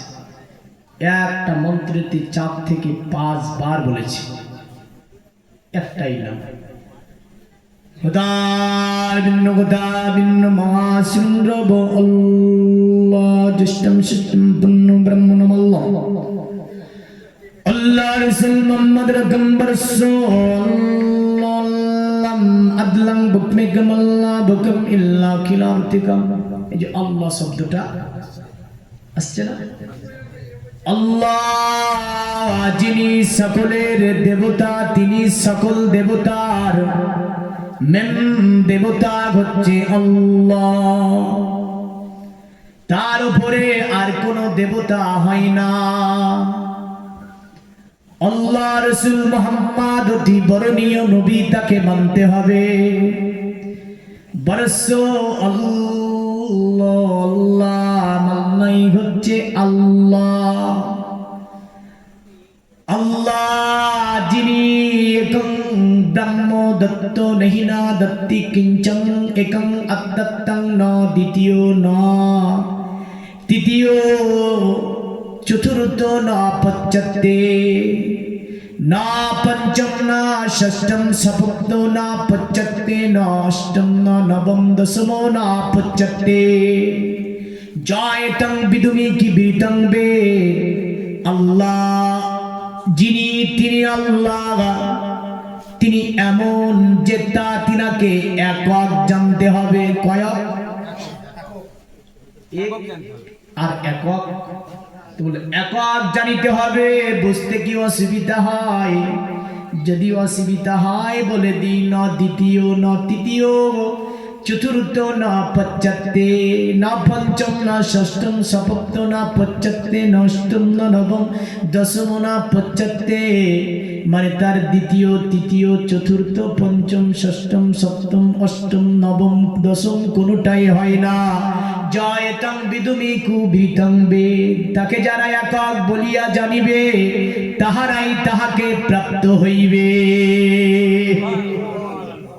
তাহলে তাকে যারা একক বলিয়া জানিবে তাহারাই তাহাকে প্রাপ্ত হইবে। তোটাই তো লা ইলাহা ইল্লাল্লাহ মুহাম্মাদুর রাসূলুল্লাহ। আত্তাদিল্লাহ ইলাহা তিপবম ইলাহা বরম পদম জন্ম বৈকুণ্ঠ পারা পনিততি জুফিনামি মুহাম্মাদম। এই যে একই শব্দে মোহাম্মদ ও আল্লাহ, একই মন্ত্রে মোহাম্মদ এবং আল্লাহ। বোঝা গেল মোহাম্মদ এবং আল্লাহ ছাড়া স্বর্গ লাভ করা যাবে না। পৃথিবীর কোন জায়গাতে গিয়ে স্বর্গ পাওয়া সম্ভব নয়। স্বর্গ পাইতে হইলে তোমাদেরকে মোহাম্মদের অনুসরণ করিয়া চলিতে হবে। মোহাম্মদের অনুসরণ করিয়া চলিলে তাহলে ওই আল্লাহর ইতিআত হবে, আর আল্লাহর ইতিআত মোহাম্মদের অনুসরণই পাওয়া যাবে। জোরে বলেন, আল্লাহর ইতিআত কার অনুসরণে পাওয়া যাবে? মুহাম্মাদের অনুসরণে। কারণ মুহাম্মদ সাল্লাল্লাহু আলাইহি ওয়াসাল্লামের অনুসরণ করলে তাতে আল্লাহর ইতাআত পাওয়া যায়। বা তাহলে আসি, তারা বলল এইভাবেই যে নমস্তে বিরিজানাত মুরিস্তান নিবাসিনে তিপ্র সুরনসাই বহুমায়া প্রবাহার্তিনে দয়া করে তুমি এই অদমদেরকে একটু জায়গা দিয়ে দিও, তাহলে আমাদের জীবন কি হবে? ধন্য হবে। দুনিয়ার মুমিন মুসলমান, এখন আমি বলি আপনার আমার নবীজি দুনিয়ার জমিনে আপনার আসেনি। নবীজির কথাগুলো যেন চলতেছিল এমন করে আপনার মক্কাতুল মুকাররমাতে আমিনার ঘরে ছেলে জন্ম নিয়েছে। মা আমিনা আপনার ছেলেটিকে জন্ম দিয়েছে। মা আমিনা ছিল নবীজির মা, যদিও মা আমিনাকে তারা বলেছে ছেলেটির নাম হবে নরাসান, আর বাবার নাম হবে আপনার কি? ছেলেটির নাম হবে নরাসান, বাবার নাম হবে বিষ্ণুজাস, মায়ের নাম হবে সুমতি। যদিও মন্ত্রগুলোর মধ্যে নামগুলো আমি নিলাম, পরের ব্যক্তিবারে আপনাকে মন্ত্রগুলো একটু বলার চেষ্টা করব। বললাম আমিনার ঘরে যখন এসেছে আরবের সরজমিনে পাহাড়ের চূড়ার উপরে জ্যোতিষী ছিল, যিনি আপনার দেখতে ছিল যেন আল্লাহর নবী দুনিয়াতে যেই দিন আসবে তাওরাতের কথাগুলো যেন মিলে যায়, এমন করে জবরের কথা মিলে গিয়েছে, এমন করে আপনার ইনজিলের কথা মিলে গিয়েছে, বিভিন্ন জ্যোতিষীদের কথা মিলে গিয়েছে। তাই তিনি পাহাড়ের চূড়া থেকে নামলেন, নামার পরে তিনি আপনার খুঁজছে কি মানে নবী আসবে একটা প্রভাবশালী গোত্রে পাঠানো হবে, এই কথাটাই ইনজিলের বর্ণনা, তাওরাতের বর্ণনা, জবুরের বর্ণনা আর সনাতন ধর্মে বলে দিয়েছিল। কাল কুরআনে বিষ্ণু জগতে নামেতে ব্রাহ্মণ সম্বল নগরেতে জন্ম লইবেন, তখন মহাবীর্য মহাবুদ্ধি কলকিতার ঘরে জন্মিবে যথা কালে দেব কারে যাতারে, দুনিয়াটা যখন অন্ধকারে আচ্ছন্নিত হবে তখন তিনি আসবে বিষ্ণুদাসের ঘরে। বিষ্ণুদাস শব্দটি যদিও সংস্কৃতি শব্দ, সংস্কৃতি শব্দের বাংলা করলে হয় আল্লাহর দাস, আল্লাহর গোলাম, আর আরবি করলে হবে আব্দুল্লাহ, মানে তিনি আসবে আব্দুল্লাহর ঘরে। জোরে বলেন সুবহানাল্লাহ। দুনিয়ার নবীর মুসলমান, নবীর গোত্রের নাম হচ্ছে কুরাইশ। কুরাইশ শব্দটি হচ্ছে ওল্ড আরবি, মানে একটি প্রাচীনকালের আরবি। আরবের মানুষেরা কুরাইশ বলতো এই কারণে, নবীর বংশ ছিল হাসিমি বংশ, কারণ আমার নবীজির বাবার নাম ছিল আব্দুল্লাহ, আব্দুল্লাহর বাবার নাম ছিল আব্দুল মুতাল্লিব, আব্দুল মুতাল্লিবের বাবার নাম ছিল হাসিম। কি নাম ছিল? হাসিম। আর আবু জেহেলের বাবার নাম কি ছিল? হিসাম। ঐতিহাসিকদের মধ্যে এই জায়গাটা টেলাগাড়া করে ফেলেছে, বুঝলেন? যে অনেকে বাংলা কিতাবের মধ্যে লিখে ফেলেছে আবু জেহেল নবীর চাচা, মানে হাসিম আর হিসামে গন্ডগোল হয়েছে, বুঝলেন তো? হাসিম আর হিসামে গন্ডগোল হয়েছে, যার কারণে আবু জেহেলকে অনেকে নবীর চাচা বলে দিয়েছে। না, আবু জেহেল নবীর চাচাও নয়, গোষ্ঠীরও নয়, এটা মনে রাখবেন। নবীর যে 10 জন চাচা তার মধ্যে আবু জেহেলের নাম দেখবেন নাই। তো নবীজি সাল্লাল্লাহু আলাইহি ওয়াসাল্লামের যে একজন দাদু ছিল তার নাম ছিল আব্দুল মুতাল্লিবের বাবা, যিনার নাম কি ছিল? এরা কিন্তু আরবের বাদশা ছিল। কি ছিল? সকল আরবের বাদশা। অনেকে বলে না নবী খেতে পেল না, না নবী খেতে পায়নি তা নয়, নবীর কাছে যে মাল ছিল খাদিজাতুল কুবরার কাছে নবী যদি রেখে দিত নবীর কয়েক পিঁড়ি খেয়ে ফোরাতো না, ঠিক না ভুল? হ্যাঁ, কয়েক পিঁড়ি খেয়ে ফোরাতো না। শুধু তাই নয়, আল্লাহ নবী সাল্লামের কাছে মায়েশা থেকে হাদিস আছে, মায়েশাকে বলছে আয়েশা সুখ সাসজ্জের জীবন চাও, আরাম বিলাসিতা চাও, আমি যদি বলি আরবের পাহাড়গুলোকে সোনায় পরিণত হয়ে যেতে, আরবের পাহাড়গুলো সোনা হয়ে যাবে। মায়েশা বুঝতে পেরেছেন নবী নারাজ হয়েছে। মায়েশা বলেছি ইয়া রাসূলুল্লাহ, আরাম বিলাসিতার জীবন চাই না, আমি চাই রাসূলুল্লাহর সঙ্গে কাল কিয়ামতের দিন নবীজি সাল্লাল্লাহু হাতখানা ধরে আল্লাহর জান্নাতে যেতে। জোরে বলেন সুবহানাল্লাহ। আরাম বিলাসিতা আমি চাই না। তো যাই হোক, নবীজির পূর্ববর্তী পুরুষ সবই কে? রাজা। আমার কাছে 90 জন পুরুষের ইনশাআল্লাহ লিস্ট আছে নবীজির, বুঝলেন? আমি একাধারে বলতে লাগলে 40-42টা পর্যন্ত নাম বলে দিতে পারি। আল্লাহ নবীর দাদুদের অরস পাক যারা বাদশা ছিল, বুঝলেন? তো যাই হোক, আর বললাম না, ছেড়ে দিয়ে আসলাম, হাসিম পর্যন্ত গেলাম। নিচের দিকে কিছু কথা শোনাতে হবে। তো নবীজি সাল্লাল্লাহু আলাইহি ওয়াসাল্লামের ওই গোত্রটার নাম ছিল হাসিমি গোত্র, যাকে কুরাইশ বলা হতো। জোরে বলেন।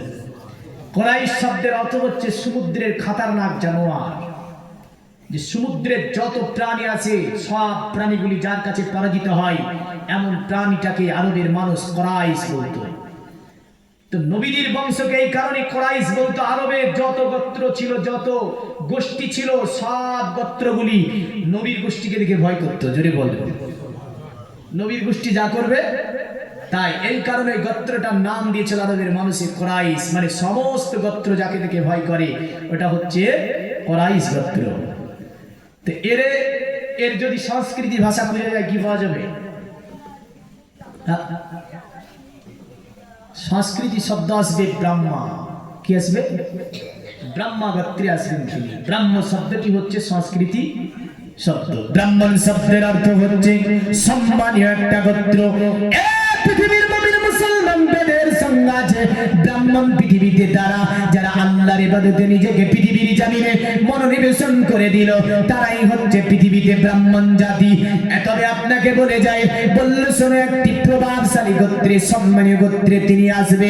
আল্লাহর নবী দুনিয়ার জমিনে এসেছেন, আর ওই জ্যোতিষী জানতো যে তিনি কুরাইশ গোত্রে আসবে, তাই উনি পাহাড়ের চূড়া থেকে নেমে আসার পরে কুরাইশের যত গোত্রের বাড়িগুলো ছিল বললেন একটা একটা করে বাড়িতে যায়, গেটের কাছে দাঁড়িয়ে বলে, এ কুরাইশের মানুষের আজকে কি তোমাদের বাড়িতে কোনো বাচ্চা জন্ম নিয়েছে?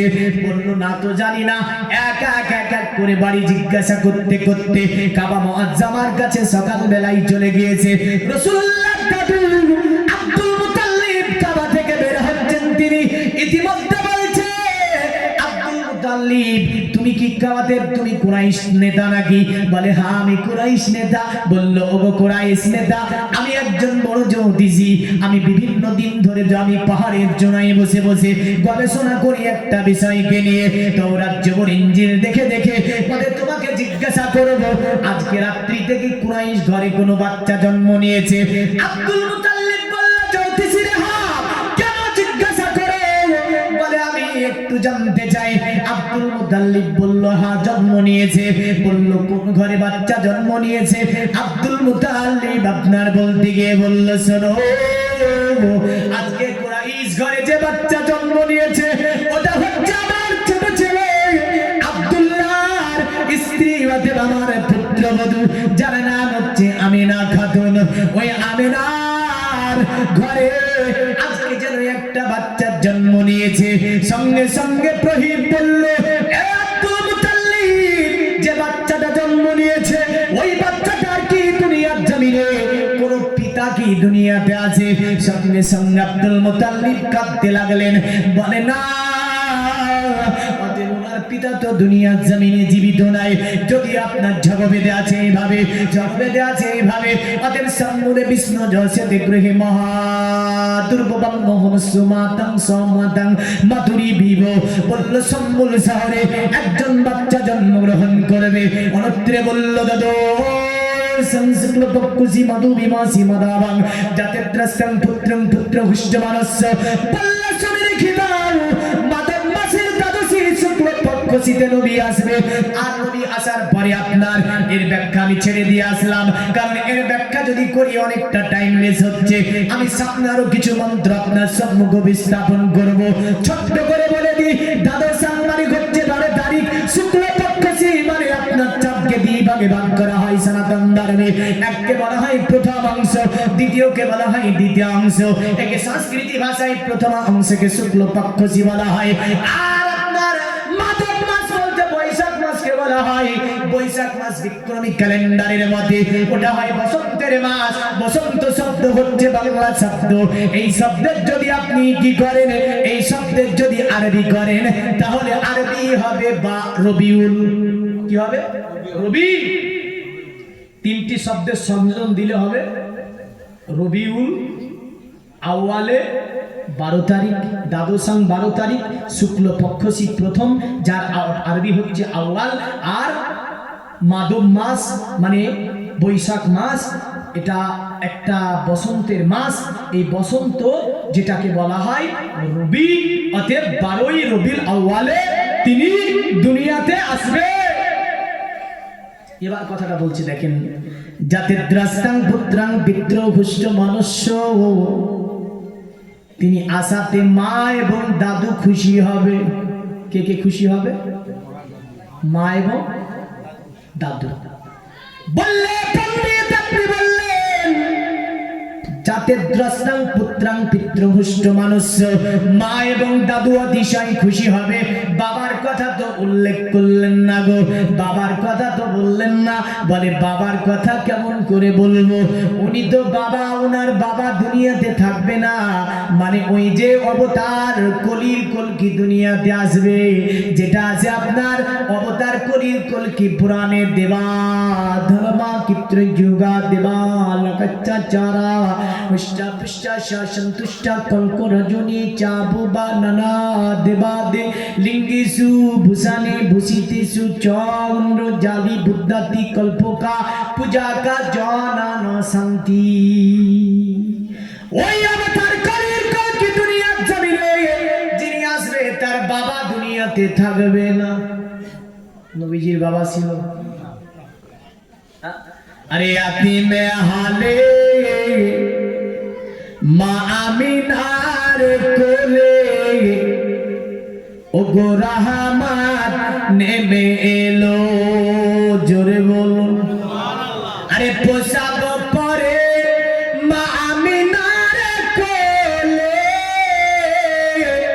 উম্মত বলে কাঁদিল, ওগো রহমত নেমে এলো এতিম হালে মা আমিনার কোলে, ওগো রহমত নেমে এলো। হালিমা বিবি খুশি মনে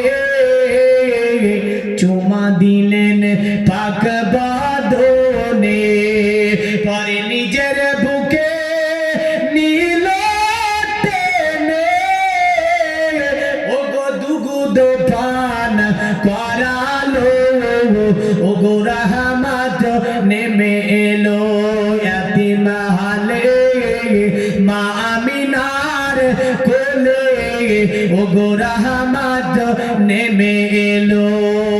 আল্লাহুম্মা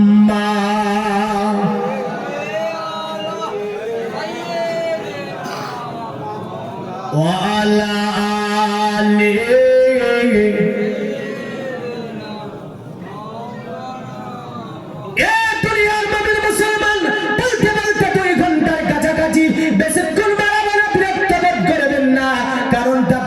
ছিল জাতির দ্রষ্টাং পুত্রাং পিতৃঘোষ্ঠ মানুষ, কারণ নবীজি আসবেন ওই অবতার কলির কলকি দুনিয়াতে আসবে, কিন্তু তার বাবা দুনিয়াতে থাকবে না। মা এমন করে দাদু যেন অতিশয় খুশি হবে। পৃথিবীর মুমিন মুসলমান ওই যে রেহাব দুনিয়ার জমিনে আব্দুল মুতাল্লিবকে বলেছিল, ওগো আব্দুল মুতাল্লিব, ওগো আব্দুল মুতাল্লিব শোনো, আজ কি কুরাইশ গোত্রে কোনো মানব এসেছে? আব্দুল মুতাল্লিব বলল হ্যাঁ, ওটা আমিনার ঘরে এসেছে। বলে তাই নাকি? বলে হ্যাঁ। বাচ্চাটাকে একটু দেখাবে? বলে দেখাবো না কেন? আব্দুল মুতাল্লিব গেল, যাবার পরে চাইলো, এই চাচা বসেন, 10 মিনিটের মধ্যে দোয়া হবে, পালিয়ে যান না। বিরিয়ানি আছে নাকি? সুবহানাল্লাহ, বিরিয়ানি আছে, তাবারুক খেতে হবে না? হবে না? দোয়া করে দেবো তাহলে। বলতো মানে অনেকটাই হয়ে গেল, আর পুরো ভিজে গেছে। আমি বললাম একটা পাংখার ব্যবস্থা কত হতো, বললেন পুরো ভিজা, হ্যাঁ গরম লাগছে খুবই। হ্যাঁ তো বলি আপনাকে ওটা, যেটা শেষ কথা এটাই বললো, শোনো বাচ্চাটাকে একটু দেখানো যাবে না? বলে কেন দেখানো যাবে না? আব্দুল মুতাল্লিব আপনার রেহানকে বললো, জ্যোতিষীকে বললো একটু দাঁড়াও, আমি আমিনার কাছ থেকে দেখে আসি। যাবার পরে আমিনাকে ডাক দিল, আমিনা, ওগো আমিনা একটু দাও, তোমার ছেলেকে একজন দেখতে এসেছে। আল্লাহর নবীকে কোলে নিলেন আব্দুল মুতাল্লিব। কোলে নেবার পরে ওই যে জ্যোতিষী রেহাবের কাছে এসেছে। আমার নবীজি আপনার রেহাবের কাছে যখনই নবীজিকে আব্দুল মুতাল্লিব কোলে করে ওই দিনই রেহাবের কাছে নিয়ে আপনার দেখাচ্ছে, রেহাব যেন তাকিয়ে যেন চেহারা যেন মিলে যায় ইঞ্জিলের সঙ্গে, যেটা বেদ আছে চিররাম্মা সোনা কোনা হইনা প্রতি মধ্য তিনি প্রনিঙ্গ 14 সংকুটি নিয়নো তেসিং হতুতে সং ভবিষ্যন্তি মনংসি বিষাদানি বে বাসুদে বাংলা গাতি পূর্ণগন্ধা নিষ্পিষণ পরজন প্রদান বে হাদিস কিরাত সুসা আপনার দেব আছে সুন্দর করে বেদের মধ্যে। এ দুনিয়ার মুমিন মুসলমান, জ্যোতিষী তাকিয়ে দেখে ওই বাচ্চা, যে বাচ্চার কথা তওরাতে আছে, যে বাচ্চার কথা ইনজিলে আছে, যে বাচ্চার কথা জবুর আছে, যে বাচ্চার কথা সহিফাতে আছে, আপনার জ্যোতিষী কোনো কথা বলে না, একবার তাকিয়ে দেখে সঙ্গে সঙ্গে জ্যোতিষী অজ্ঞান হয়ে পড়ে গেল। আব্দুল মুতাল্লিব আপনার আমিনাকে সন্তান ধরে দিয়ে আসলো, মুখে চোখে পানি দিয়ে জ্যোতিষী আপনার জ্ঞান ফিরে আসলো। জ্যোতিষী বলে কি ব্যাপার? জ্যোতিষীকে বললো অজ্ঞান কেন? আব্দুল মুতাল্লিব আমিনার সন্তান, উনি আখেরি নবী, ছেলেটিকে খুব সাবধানে রাখবে, সাধারণ ছেলে না, এটি একটি বিচিত্রপূর্ণ সন্তান। জোরে বলে বিচিত্রপূর্ণ কেন হবে দিলি ঘাস আর বাড়ালাম না, তবে আমি আয়াত পড়েছিলাম, তিলকার রাসূলু ফাদ্দালনা বাদাহুম আলা বাদিন মিনহুম মান কাল্লামাল্লাহু ওয়া রাফা'a বাদাহুম দারাজাত। এই ধরাতে আমি আল্লাহ অনেকগুলো নবী রাসূলকে পাঠিয়েছি, একজন নবীকে দ্বিতীয় জনের উপরে শ্রেষ্ঠতা দান করেছি। এমন নবী পাঠিয়েছি যাকে আমি আল্লাহ কালিম উপাধি দিয়েছি, ওয়া রাফা'a বাদাহুম দারাজাত।